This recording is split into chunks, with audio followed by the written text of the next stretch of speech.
Ya está con nosotros Rubén Manusovich de Fede Cámaras. Gracias por estar con nosotros, Rubén. ¿Cómo le va? Bien, bien. Bueno. Evaluación de lo que ha sido en general y en particular de su sector esta medida de fuerza. Bueno, nosotros habíamos manifestado que no íbamos a acompañar el paro, desde luego del sector de los pequeños comerciantes, y la evaluación es que en todo el país los comercios que estuvieron abiertos es un promedio de un 80%. En Capital Federal se sintió el cierre, sobre todo en el centro de la ciudad, abiertos un 30%, en los centros comerciales más de barrio la apertura fue de un 70 a un 80%, y decimos que, bueno, promedio en todo el país es un 80% de comercios abiertos. ¿8 de cada 10 abiertos? Sí, porque sobre todo los comerciantes pequeños y medianos que atendían sus propios negocios, o sea que quizá algún personal tuvo algún traspié para poder llegar a su comercio, pero bueno, fue reemplazado por los familiares que es tradicional en los pequeños comercios, que atendido por sus propios dueños. Pero en los centros comerciales de los barrios de la Capital Federal trabajaron y están trabajando bastante bien. En lo que hace a la Capital Federal decía usted menos, o sea, 3 de Sí, en el centro de la ciudad bastante menos, 30% de negocios abiertos y el resto cerrados. Se nota porque todo lo que tiene que ver con las llegadas y los cortes que se dieron, que son lo que culminan todo lo que tiene que ver las llegadas de las áreas urbanas de mayor concentración, ahí hubo dificultades por los cortes, y además todo este clima generó esta situación de decir, bueno, en el centro de la ciudad no hay que ir. Ahí un 70% largo de que hubo de comercio cerrado. Pero en el resto, en los barrios, ya que el propio titular del negocio o aquellos que tienen hasta 3 o 4 personas trabajando, son aledaños del lugar, por lo general, están a 10 cuadras, 15 cuadras, si no tenían medio de transporte hasta iban caminando, y en el interior y en la provincia de Buenos Aires, el Gran Buenos Aires, prácticamente un 80-90% de comercios abiertos. No hay ninguno de los reclamos que se plantearon, quiero decir, cuestión inflacionaria, mínimo no imponible, el tema de la seguridad, bueno, paritarias, también, ¿ninguno representaba un motivo para realizar una medida de fuerza? Considero de que no. Realmente, desde el punto de vista de la actividad económica en sí mismo, teniendo en cuenta, conocemos los parámetros de crecimiento de la actividad, fue un 7% promedio anual en estos 10, 11 años, pero hubo récord de producción de automotor, el sector automotriz, electrodomésticos, el sector textil. Sabemos que veníamos de la crisis del 2001-2002, hubo una reactivación muy fuerte. Eso significó apertura de miles de fábricas, de 400.000 comercios llegó a 1.200.000. Hablo de comparando la crisis del 2001-2002 a estos años. Esto que generó 6 millones de puestos de trabajo. Las pymes para nosotros, trabajadores, son consumidores. Eso tuvo que ver muchísimo con el crecimiento del mercado interno, sobre todo el poder adquisitivo de la población, y creemos que un modelo de esa naturaleza, que muchos, bueno, criticaban por el tema de la inflación. Está fuertemente instalado ese tema desde el 20 de enero, sobre todo cuando fue la disparada del tipo de cambio. Pero en todos estos años, si el crecimiento económico se dio, es porque el poder adquisitivo del salario siempre superó la inflación. Ahora le hago una pregunta. Este crecimiento que usted menciona, la producción récord económica, en este 2014 se estancó, digo, la producción de autos cayó, la actividad es prácticamente de crecimiento nulo, después de la devaluación y el aumento de precios. ¿Usted comparte esto? Hay varios motivos. En primer lugar, creemos de que hubo una actitud especulativa excesiva por algunos sectores que ya a fin del año pasado, hasta principio de este año, hasta el primer trimestre de este año, no liquidaron entre 8.000 y 10.000 millones de dólares, que son las exportadoras. Una maniobra especulativa, claramente especulativa. Eso significaba que las reservas del Banco Central van cayendo. De manera tal de que hasta que no se provocó esta disparada que muchos dicen, bueno, la devaluación que provocó el gobierno. La verdad es una devaluación provocada por sectores económicos que acompañaron el paro en el día de la fecha. Ese es el escenario que nosotros discutimos, que no está compatibilizado el hecho de que intereses que tienen que ver con los trabajadores de la mano de sectores económicos que especulan con el tipo de cambio para dispararlo, que ese modelo económico, que ya lo vivimos durante los años 90, generó un 30-40% de desocupación en la Argentina. Entonces es contradictorio. Pero la devaluación no la hizo Moyano, la hizo Juan Carlos Fábrega. No, la devaluación la hicieron los sectores exportadores. Si vamos a hablar a calzón quitado, sí, claro. Si no liquidan las divisas, si el Banco Central le va cayendo la cantidad de reservas, bueno, es claro que hay sectores exportadores que no liquidaban, sino de qué manera Argentina no fabrica dólares. No, pero si mantiene un equilibrio como alguna vez estuvo, un doble equilibrio, es decir, si no hay un gasto público absolutamente descontrolado, las reservas no se pierden. Eso se llama comercio administrado. El comercio administrado en todos estos años significaba de manejar el comercio exterior preservando el mercado interno. De allí que con la crisis internacional creo que se llevó una política adecuada para preservar el mercado interno, impedir que los productos del exterior compitan deslealmente con la producción nacional y sobre todo en los últimos años, 2-3 años de la crisis de Europa, Estados Unidos, creo que se continuó con la política de defender el mercado interno, defender el poder adquisitivo del salario, y ese es el punto central, defender el poder adquisitivo del salario, que es incongruente con un paro de la naturaleza al día de hoy. Pero enseguida vuelvo al paro, pero no me parece esto. La devaluación es culpa de los sectores concentrados que no liquidan. La falta de reservas de una crisis internacional. El gobierno no tiene no hay nada que haya que decirle al gobierno, ¿hizo mal? Durante 8 años tuvo superávit gemelos. Los tecnócratas siempre nos explicaron de que cuando hay déficit fiscal, déficit comercial, era el elemento macroeconómico que genera la inflación. Si durante tantos años tuvimos superávit gemelo, no entiendo por qué discutir la inflación en el INDEC, por ejemplo. Entonces ahora se sorprende porque dicen hay un 30% de inflación en el año. ¿Quién se puede imaginar que en los últimos 3-4 años la inflación fue del 25%? Yo. Le puedo asegurar que no superó el 15%. ¿Pero usted no le creía al INDEC de antes? No, sí.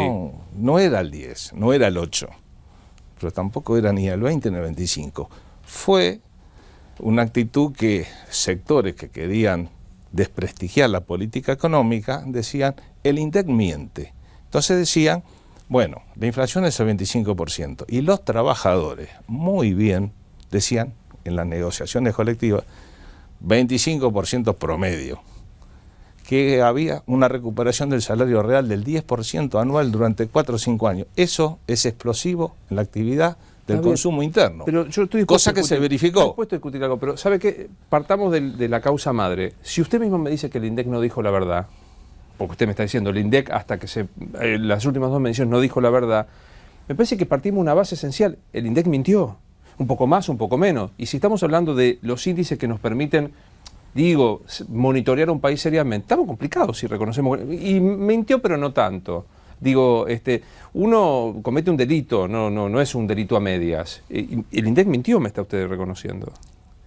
Mire, no quiero penetrar otra vez con el tema de que si mintió el INDEC, porque eso es en definitiva, un mecanismo que tiene un sistema que venía de los años 90, que se analizaban los precios en función incluso del proceso económico que se vivía en aquel momento, de las importaciones. Entonces el sistema había que modificarlo, es una cuestión técnica, pero no creo que sea el momento para analizar este tema.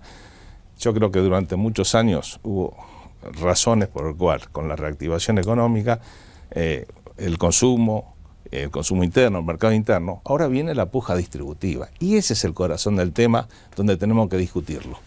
El hecho de la distribución del ingreso no es un tema menor.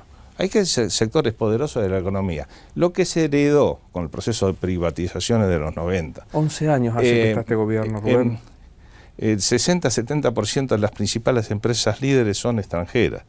El CIADI, que es un organismo jurídico, desde el punto de vista de la discusión, de las controversias, sí, cuando haya que defender el interés nacional, es un mecanismo perverso para el interés soberano del interés nacional que, bueno, lo hemos visto recientemente cómo se tuvo que negociar el tema de YPF con Repsol. Le recuerdo que, por ejemplo, cuando se votó la privatización de YPF y se aceptó el CIADI como el órgano del tribunal de decisión, lo apoyaron los diputados de Santa Cruz, entonces representados por el kirchnerismo. O sea, porque, digamos, si no... le puedo asegurar que desde este lugar, Marcha Federal, crítica a la política del menemismo, del doctor Menem, nosotros fuimos muy críticos de esa política. Más aún, cuando llegó Cavallo, lo vimos el día 2 de abril de 1991. ¿Sabe por qué? Porque dijo, eliminamos todo, la ley de abastecimiento menos 2 artículos. Fuimos a ver los 2 artículos y podían intervenir únicamente pequeñas y medianas empresas, cosa que la aplicaron después para clausurar pequeños comercios 4 o 5 años después. Entonces la vimos muy clara la política esa de apertura de la economía, si ya lo vivimos en un proceso traumático el 76 y 83, ¿qué significaba? Con una competencia desleal de los productos del exterior que liquidaba el mercado interno y liquidaba la producción nacional. Por eso la discusión del día de hoy es muy profunda, no es un tema menor esta discusión, y es política. Cuando dices un paro político, claro que es político. Todos los paros son políticos, ¿eh? Pero es político muy profundo, porque se trata de dirigentes, en el caso de algunos de ellos, que se embanderaron con el paro, acompañaron el proceso hasta hace un año. Estuvimos juntos cuando tuvimos que discutir la 125, que era un mecanismo de retenciones móviles para, obviamente, los precios internacionales, había que estos precios internacionales no llevarlo al mercado interno y no perjudique el consumo interno.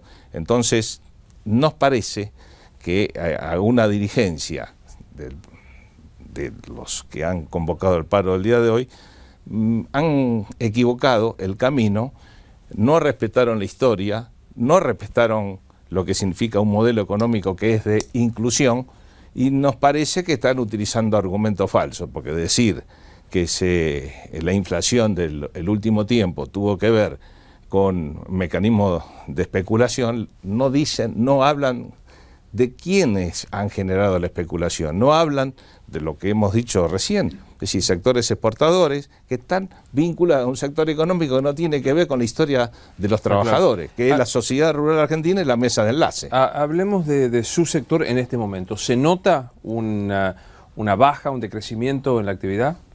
Sí. Cayó las ventas en el mes de enero, estuvieron cayendo entre un 5 o un 6% en unidades, en febrero también.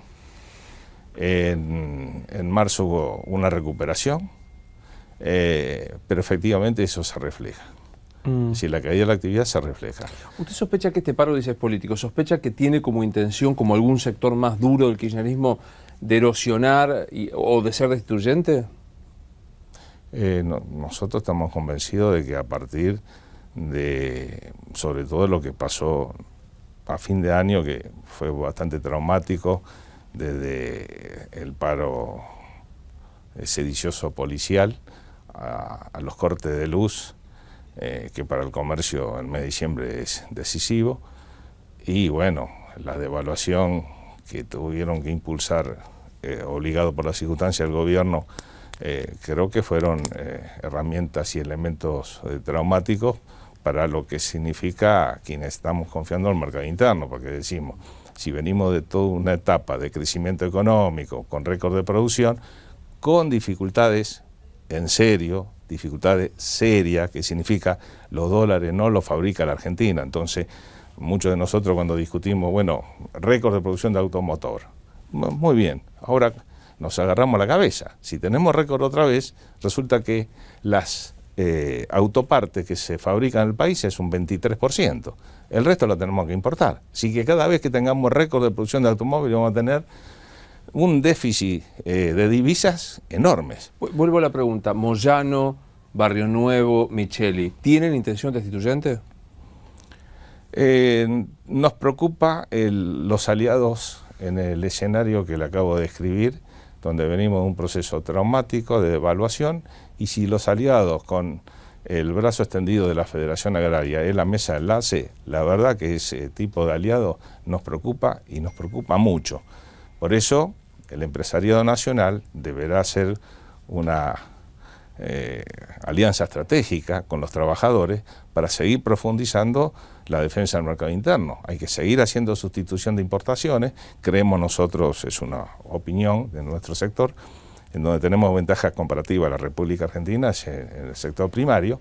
No podemos seguir exportando únicamente soja, trigo, es decir, tenemos que producir alimentos en la República Argentina. Entonces, la tonelada que sale sin valor agregado, transformado en alimentos, y puede multiplicar 10 veces el valor en divisa. Y esto significa una respuesta favorable para, sobre todo para la balanza comercial, claro.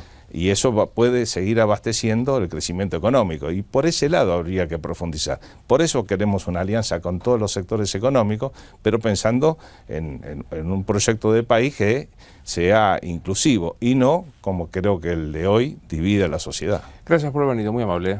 Gracias a ustedes. Pequeña pausa, ya hablamos con Carlos Arvía del impacto económico y de lo que va a venir en cuanto a medidas en este sector.